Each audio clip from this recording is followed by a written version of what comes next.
दोस्तों, उत्तर प्रदेश के इटावा में एक कांड हुआ। इस कांड ने पोल खोलकर रख दी कि जो बात बात पर सबका साथ सबका विकास का दावा करते हैं वो सिर्फ दिखावा है। इस देश के अंदर, इस उत्तर प्रदेश के अंदर जब सत्ता में आना होता है तो सत्ताधारी पार्टी हिंदू मुसलमान तो करती है, लेकिन सत्ता में आने के बाद उसे चिंता सिर्फ उस वोट बैंक की होती है, उन समुदाय की होती है जो उनका खास तौर पर वोट बैंक है। उसी वोट बैंक की तरफ के मुट्ठी भर लोगों ने पीडीएस समाज के यानी यादव समाज के लोगों के खिलाफ जो गंदगी उगली, जो हरकत की, वो यकीन मानकर चलिए इंसानियत के खिलाफ है, एक देश के खिलाफ है, वो राष्ट्रद्रोह से कम नहीं है। लेकिन उसके बावजूद भी इस मसले को कितने हल्के तरीके से लिया गया। क्यों? क्योंकि उनका अपना वोट बैंक खराब ना हो जाए, नाराज ना हो जाए। लेकिन अब यही करना भारी पड़ गया।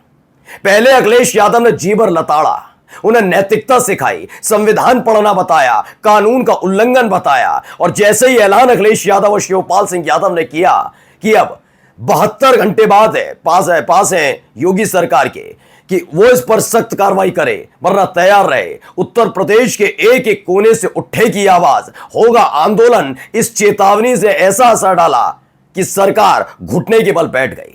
साफ साफ लफ्जों में कहा जाने लगा कि अखिलेश यादव की आंदोलन की कोई जरूरत नहीं।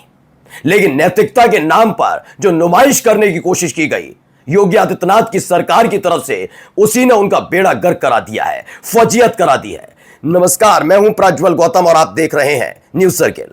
अखिलेश यादव की एक चेतावनी, और उस चेतावनी का ऐसा असर हुआ कि मात्र 2 से 3 घंटे बीते कि जिस घटना को बड़े हल्के फुल्के तरीके पर योगी सरकार ले रही थी, उस घटना पर न केवल चिंतन करना पड़ा बल्कि बड़ी कार्रवाई करनी पड़ी। मैं बात कर रहा हूं इटावा की, जहां पर एक कथा होती है। कथा जब खत्म होती है उसके फौरन बाद मुट्ठी भर लोग आते हैं, अपने आप को ब्राह्मण समाज का बताते हैं, पूछते हैं आकर कथावाचक से, तुम कौन सी जात के हो भाई?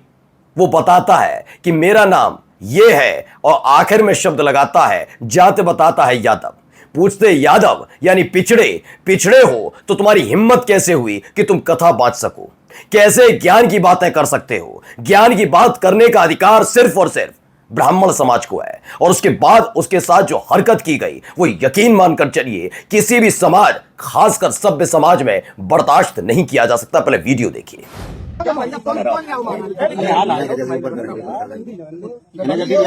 ब्राह्मण के गांव में आके तुमने मतलब जो करो जो तुम्हारी सजा है।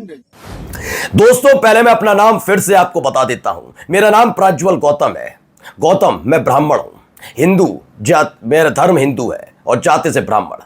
लेकिन जो मुट्ठी भर लोग अपने आप को ब्राह्मण बताकर एक यादव जाति से आने वाले एक कथावाचक के साथ बदतमीजी कर रहे हैं, इसे कतई बर्दाश्त नहीं किया जा सकता। यह बिल्कुल वैसे ही है जैसे आपने देखा होगा हाल ही में करनी सेना के कार्यकर्ता एक दलित सांसद से बदतमीजी, बदसलूकी कर रहे थे। उन्हीं करनी सेना को उनकी ही जाति से आने वाले विधायकों, नेताओं से लेकर उनके अपने समाज के लोगों ने नकार दिया था। मैं क्षत्रिय समाज की बात कर रहा हूं। क्षत्रिय समाज जानता है ये करनी सेना आती जरूर क्षत्रिय समाज से है, लेकिन उनका प्रतिनिधित्व नहीं करती। करनी सेना गुंडाई और लंपटाई के लिए जाने जाती है। ऐसे ही पूरी जिम्मेदारी के साथ अपने चैनल पर कहता हूं, जो ये लड़के जो गुंडे मवाली बदतमीजी कर रहे थे, लुच्चे हैं।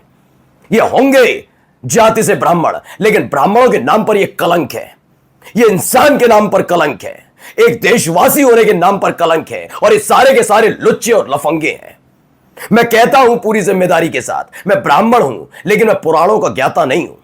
मैं नहीं हूं ज्ञाता कि मैं कथा बांट सकूं, नहीं हूं ज्ञाता कि मैं ऐसी पुराणों की, पौराणिक कहानियों की बातें कर सकूं। लेकिन एक यादव समाज से आने वाला व्यक्ति, एक दलित समाज से आने वाला व्यक्ति अगर मुझसे ज्यादा पुराणों के बारे में जानता है तो उसे पूरा अधिकार है कि वो कथा भी बांचे, लोगों को कहानियां सुनाए, हमारे देवी देवताओं की, हमारी संस्कृति और सभ्यता के बारे में बताए। उसका ठेका प्रज्वल गौतम नाम के एक ब्राह्मण ने नहीं ले रखा। लेकिन यह बात कतई बर्दाश्त नहीं होती उन लोगों से जो अपने आप को उच्च जाति का बताते हैं, और खास तौर पर वो जानते हैं कि जिस राज्य में वो हरकत कर रहे हैं, उस राज्य में जिस पार्टी की सरकार है, वो सिर्फ और सिर्फ उन पर ही मेहरबान नजर आएगी। इसीलिए पहले करनी सेना और इसके बाद इनको लेकर इतना हो अल्लाह अभी तक आपने सुना नहीं होगा, सिर्फ कहानियां बताई जा रही थी। अभी वीडियो आपने देख ही ली। इसके बाद क्यों इस बार बैकफुट पर आना पड़ा सरकार को। मैं बताता हूं, ये 72 घंटे का अल्टीमेटम मिला था। पहले पढ़िए। अखिलेश यादव ने कहा, इटावा के बकेवर इलाके के दांदरपुर गांव में भगवत कथा के दौरान कथावाचक और उनके सहायकों की जाति पूछने पर, पीडीए की एक जाति बताने पर कुछ वर्चस्ववादी और प्रभुत्ववादी लोगों ने अभद्र व्यवहार करते हुए उनके बाल कटवाए, नाक रिगड़वाई और इलाके की शुद्धि करवाई। खबर सिर्फ इतनी नहीं है, अभी आपको दिखाऊंगा उनके पर पेशा भी छिड़का गया। पहले देखिए खबर क्या है। हमारा संविधान जातिगत भेदभाव की अनुमति नहीं देता, ये अखिलेश यादव कहते हैं ये व्यक्ति की गरिमा और प्रतिष्ठा से जीवन जीने के मौलिक अधिकार के विरुद्ध किया गया अपराध है। सभी आरोपियों की तत्काल गिरफ्तारी हो और यथोचित धाराओं में मुकदमा दर्ज किया जाए। अगर आगामी 3 दिनों में कड़ी कार्रवाई नहीं हुई तो हम पीडीए के मान सम्मान की रक्षा के लिए एक बड़े आंदोलन का आह्वान कर देंगे। पीडीए के मान से बढ़कर कुछ नहीं। जैसे ही 72 घंटे का अल्टीमेटम अखिलेश यादव की तरफ से, शिवपाल सिंह यादव की तरफ से, समाजवादी पार्टी की तरफ से बाबा की सरकार को दिया गया, एक पैर पर एक टांग पर आकर खड़ी हो गई सरकार। वो दिखाऊंगा, लेकिन पहले देखिए खबर असली क्या है, जिसे शायद अखिलेश यादव भी लिखने से बचते इसलिए नजर आए क्योंकि इतना घिनौनापन आप लिख नहीं सकते, सोच भी नहीं सकते। पढ़िए, देखिए प्रभात खबर। इटावा के दांदरपुर गांव में कथावाचक मुकुटमणि यादव के साथ कथित जातिगत दुर्व्यवहार का मामला सामने आया। बाल काटने, मूत्र छिड़कने और नाक रिगड़वाने की घटना पर के बाद अखिलेश यादव ने सख्त नाराजगी जताई और कार्रवाई न होने पर आंदोलन की चेतावनी दी। उन्होंने कहा यह कार्रवाई होनी चाहिए। अब देखिए सरकार एक पैर पर क्यों आई है। आज सही खबर, आंदोलन की जरूरत नहीं, क्योंकि इटावा कांड में अखिलेश यादव के अल्टीमेटम पर यूपी के मंत्री ने यह बात कही। क्या बात कही? ये पहले तो एक पैर पर खड़े हो गए, समझ गए, क्योंकि हाल ही में भी 2 महीने पहले, 3 महीने पहले अपनी फजीयत करा कर चुकी है पूरी की पूरी सरकार। मैं तब भी आपसे पूछता था, सोचिए जो करनी सेना के कार्यकर्ता अपनी लुच्चाई और लंपटाई का प्रदर्शन पूरे उत्तर प्रदेश में घूम घूम कर रहे हैं, वही अगर मुस्लिम समाज या किसी और जाति से आने वाले व्यक्ति कर दे तो कर सकते हैं क्या? नहीं, कतई नहीं। उन्हें गुंडा, उन्हें मवाली, उनके घर पर बुलडोजर चलेगा, उनके घर को सरकारी पंजे से खरोंच दिया जाएगा, चौक चौराहे पर लग जाएंगे पोस्टर, उन्हें दंगाई बताया जाएगा। लेकिन करनी सेना के कार्यकर्ताओं से ज्यादा चिंता इन्हें रामजीलाल सुमन की सता रही थी, जिन गुंडों, जिन मवालियों के गिरेबा पर हाथ डालकर जेल में ठूस देना चाहिए। उत्तर प्रदेश की होनहार पुलिस रामजीलाल सुमन को घर के अंदर रख रही है कि आपकी सुरक्षा का सवाल है, आप अंदर रहिए, क्योंकि बाहर मवाली घूमते हैं। अब देखिए इस मसले पर जब तक अखिलेश यादव ने मुद्दा नहीं उठाया तब तक पूरी की पूरी सरकार, योगी सरकार आराम से निश्चिंत बैठी थी। अखिलेश यादव ने ऐलान किया, उसके बाद इनकी सांसें फूली कि अभी फजीयत होकर चुकी है, दोबारा फिर लपेट दिए जाएंगे। तो आ गए मंत्री जी का बयान सुनिए क्या कहते हैं।